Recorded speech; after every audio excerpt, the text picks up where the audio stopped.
네, 지금 시장이 전체적으로 돌아가는 판을 읽어보고 남은 4월 시장에 대한 전략을 점검해 보겠습니다. 오늘 함께 할 분은 이베스트 투자증권에서 투자전략팀을 담당하고 있는 신중호 애널리스트입니다. 안녕하세요. 네, 안녕하십니까. 네, 오늘 새벽에 뉴욕 지수들이 혼조세로 마감되기는 했지만 다 최근에 신고가고 오늘 코스피도 다시금 3,200포인트를 장중에 찍더라고요. 이렇게 글로벌도 그렇고 국내도 그렇고 시장의 상승 추세가 좀 재확인이 되는 건가요?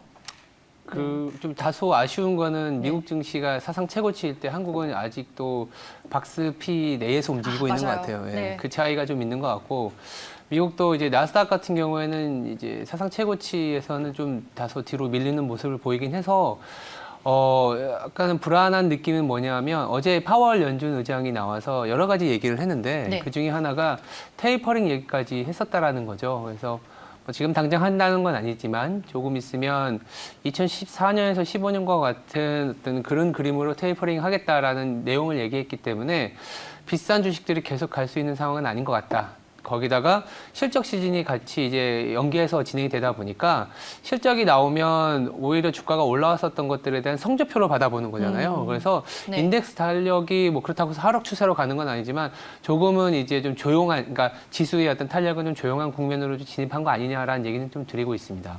그러면 성장주들의 또 주가 조정에 빌미가 될 수 있는 부분인가요, 팀장님 이게? 금리 같은 네. 경우가 만약에 지금 미국 같은 경우에는 4월 첫째 주 한 열흘 정도는 입찰이 없었어요. 네. 국채 입찰이 없었던 부분들이 있었는데 이번 주부터 물론 지금 잘 응찰이 되고 있어서 잘 소화가 되고 있고 1,200억 달러씩 거의 3주 동안 3,700억 달러 이상의 국채 입찰이 있기 때문에 미 국채에는 다소 이제 공급이 늘어나는 이슈잖아요. 그러면 가격이 하락하면 국채 수익률이 올라갈 수 있는 그런 리스크까지는 아니더라도 국채 수익률이 올라갈 수 있는 부분인데 이거는 오히려 미국 실적 시즌이 은행주 중심으로 진행이 되다 보니까 은행주에 대한 콜은 나오고 있는 것 같아요. 그래서 어제 다우 지수도 올랐던 것도 이런 부분이었는데 근데 그 반대편에 있는 고평가되어 있었던 아니면 좀 다소 비싸다라고 평가되는 지수는 이제 못 올라가는 그러면 인덱스 자체가 같이 올라가야 강세장인데 네. 따로 올라가다 보니까 이제 핑퐁핑퐁 하는 장으로 되지 않겠냐라는 얘기는 드리고 있습니다. 네, 알겠습니다. 그리고 이제 제롬 파월 미 연준 의장이 미국 경제 회복에 대해서도 이제 좀 가속도가 붙고 있는 것 같다 이런 얘기를 네. 한 것 같더라고요. 최근에 지표들은 계속 잘 나오고 있는 상황인 것 같은데 우리가 시장에서 좀 키로 삼을 만한 지표라든지 신호들은 어떤 것들이 있을까요? 말씀하신 네. 것처럼 금리의 레벨이 계속 올라갈 수도 있는 상황이에요. 여러 차례 말씀을 드리고 있는데 미국의 기대 인플레이션 같은 경우가 지금 2.3%거든요. 네. 근데 이제 명목금리 10년물 같은 경우에 1.7이 좀 안 되기 때문에 한 0.6% 정도가 좀 갭이 있는 상황입니다. 반드시 이 갭을 줄여야 되는 건 아니지만 지금 나오는 모습들을 보면 기대 인플레이션이 하락한다라는 얘기는 경기의 속도가 좀 늦어지게 되면 기대 인플레이션이 내려가거든요. 근데 기저효과든 아니면 실적 시즌을 통해서 나타나는 기업의 실적이든 생각보다 괜찮아라는 내용들이 나올 수 있고 그러면 기대 인플레이션이 하락하기보다는 명목금리가 올라갈 수 있거든요. 그래서 실질금리가 줄어드는 국면에서의 시장 아이디어가 굉장히 중요하다라는 얘기를 드리고 있고 실질금리는 별다른 거 없이 그냥 정말로 금리가 그냥 돈값이 비싸지는 거죠. 네. 그래서 밸류에이션이 굉장히 높은 종목들이거나 아니면 그냥 어떻게 보면 테마나 꿈만 갖고 갔었던 어떤 종목들의 변동성은 한 달 이상의 어떤 구간에서는 상당한 변동성에 노출될 가능성이 높은 구간으로 진입했다라는 얘기를 드리고 있습니다. 네, 알겠습니다. 글로벌 시장의 동향들 저희가 먼저 챙겨봤습니다. 다음은 이제 국내 증시로 좀 넘어가 볼 텐데 이제 다음 주에 또 본격적으로 현대기아차 그리고 말쯤에는 SK하이닉스를 시작으로 본격적인 실적 시즌에 돌입을 하게 될 텐데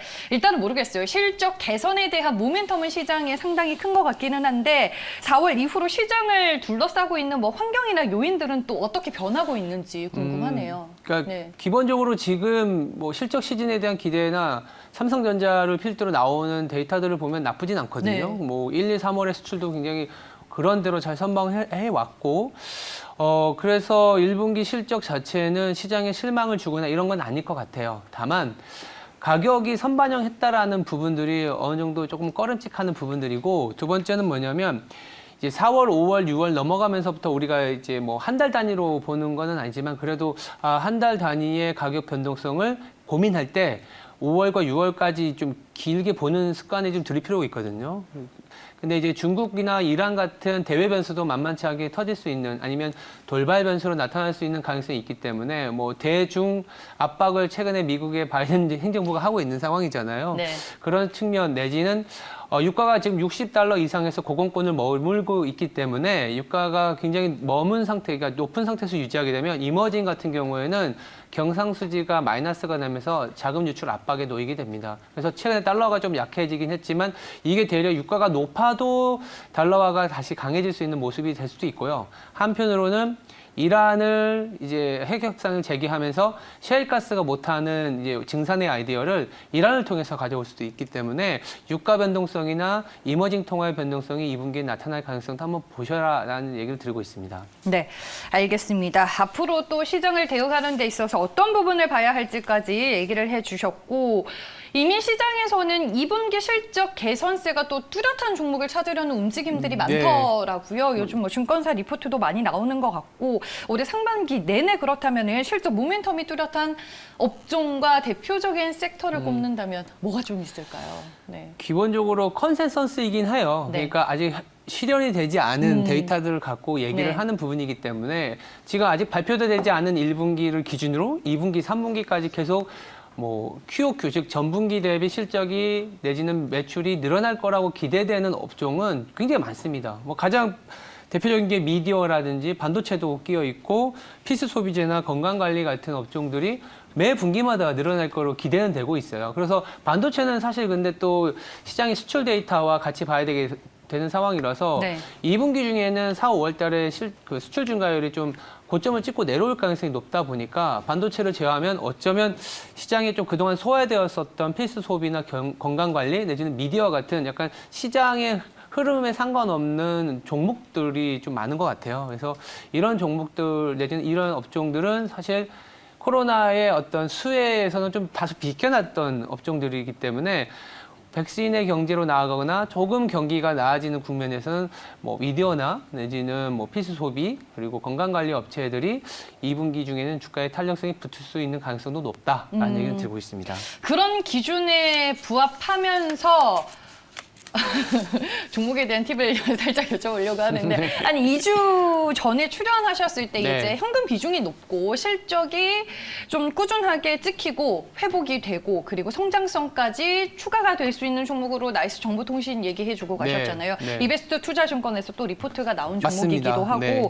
뭐 투자 전략을 담당하시기는 하지만 이런 여러 가지 시장 상황들을 봤을 때 이처럼 좀 종목을 찾는 팁을 오늘 또 추가적으로 주고 가신다면 네. 그 동일한 것 같아요. 네. 저희들 같은 경우에는 기본적으로 항상 이 타이밍상 네. 뭐 항상 저평가 받던 기업들은 계속 저평가를 받는데 이렇게 금리가 올라가고 실적이 발표되는데 생각보다 싼 종목이네라는 거를 인식시켜주는 기간이 실적 시즌이거든요. 네. 그래서 확정 실적 기준으로 밸류에이션이 괜찮은데? 라는 종목이거나 아니면 뭐 저번에도 와서 말씀드렸지만 그냥 시가총액 대비 현금이 굉장히 많은 기업들 거기다가 3년 동안 배당을 계속 줬다면 코로나 이전에도 코로나 구간에서도 이렇게 어떤 계속된 사업의 가치를 보여주는 기업이라는 걸로 저는 반기 이상 가져갈 수 있는 컨셉이지 않겠냐라는 얘기는 드리고 있고요. 확정된 실적 기준으로 밸류에이션이 싼 종목들을 소팅을 해보면 뭐 LG 디스플레이나 아니면 뭐 네. 한라홀딩스, 코오롱, 뭐 KPX 그룹 같은 것들이 나오는데 이건 선택의 나름인 것 같아요. 근데 그쵸? 다만 저희들은